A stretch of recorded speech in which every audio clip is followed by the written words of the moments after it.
Have you ever been sick but still had to drag yourself to work? Not because you wanted to, not because you were feeling strong, but because you felt like you didn't really have a choice. So you take the medication. You tell yourself you'll just get through the day. You show up. You do what needs to be done, and you tell yourself you'll rest later. So, a lot of professionals live like this, not because they're careless with their health, but because responsibility does not pause when you are unwell. And being sick recently made me realize something that I hadn't fully thought about before. This is not just about health, this is about work, money, responsibility, and why so many people keep going even when they are exhausted.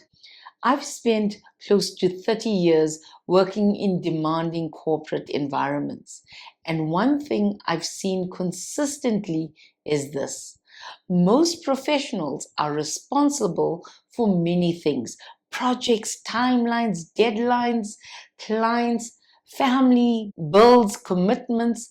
And when you are responsible for so many things, you don't always have the luxury of stopping when you are tired, stressed, or unwell. So you keep going. And by the way, if you're listening to this and you're someone who feels constantly busy, mentally stretched, and like work is taking a lot out of you, but you're not always sure you're moving forward, I do offer a small number of calm performance reset sessions where we unpack your workload, mental load, and direction and try to bring more clarity and calm back into how you work and how you think. I'll mention it again at the end with more detail if that would help. We often talk about work life balance, productivity, burnout, stress. But there is something deeper underneath all of that. Many people are not working this hard because they want to. They are working this hard because they have to, because life is expensive, because responsibilities are real, because stopping has consequences. So people keep going, even when they are tired, even when they are mentally exhausted, even when they are sick. I was unwell recently, so nothing dramatic. I had a bad case of the flu for 2 weeks, but I still had to work and I still had to keep working on my YouTube channel in the evenings because income is not optional and building something on the side also requires consistency, time, and effort. And I remember thinking to myself one evening, it doesn't matter that I am sick. The work still needs to be done. Life does not pause because you are unwell. And that made me realize something quite important. Many people don't work because they feel like working every day. They work because they have responsibilities. You work because you have responsibilities. We sometimes assume that everyone has the freedom to take time off whenever they want, rest when they feel tired, take a break when they feel burnt out, step away when life becomes overwhelming. But the reality is, most people don't have that luxury. They have bonds, school fees, rent, groceries, medical aid, medical bills, car payments, family responsibilities, people depending on them, so they keep going, even when they don't feel like it, even when they are exhausted, even when they are sick. This is the quiet pressure that many professionals live with, and people don't talk about this enough. And this is where I started thinking about something else: financial freedom, but not in the way people usually talk about it. Most of the time, when people talk about financial freedom, they talk about retiring early, traveling the world, expensive cars, big houses, luxury lifestyles. But being sick made me realize something. Financial freedom is not really about luxury. It's about options. It's about having the option to rest when your body needs rest. It's about having the option to take time when life becomes difficult. It's about having the option to step away from work when you are burnt out. It's about having the option to say no to things that are draining you. Financial freedom is not about escaping work. It's about having control over your time when life happens. And you know what? Life will happen. People get sick. Parents get older. Children need attention. Energy levels change. Life changes. And if you don't have financial freedom, you often don't have options. So you keep going, even when you shouldn't. So the question then becomes, what do we actually do about this? Because we can't all just resign. We can't all just stop working, and responsibilities are real. But there are a few things I think professionals should think very seriously about. One, build financial breathing room.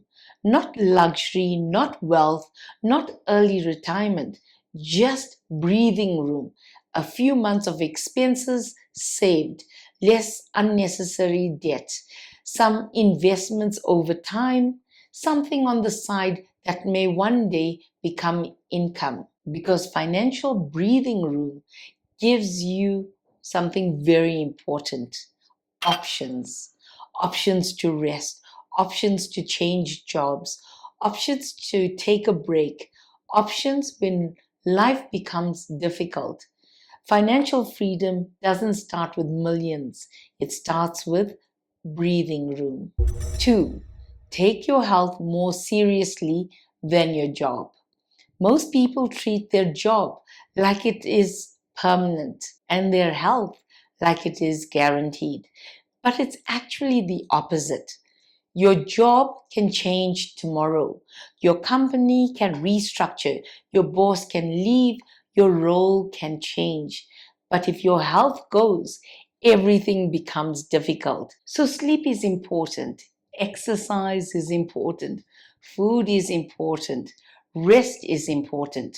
Going to the doctor is important, like I learned the hard way. Your health is not separate from your career.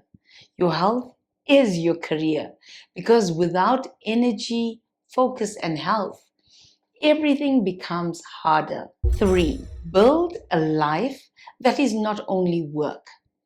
Many professionals build a life that is only work, eat, sleep, repeat. And then when work becomes stressful, or when they get sick, or when they burn out, their entire life feels like it is collapsing because work is their whole life. So you need hobbies, friends, walking, reading, something creative, something physical, something that is not work. Because work cannot be the only thing in your life. Work is part of your life. It cannot be your entire life. Four, start thinking about your life direction, not just your next deadline. Many professionals are very good at managing deadlines. Very few are managing the direction of their life. So they work hard. They get promoted, they earn more, they get busier, they get more responsibility, they get more tired. But they never stop and ask, where is this actually going? What am I building?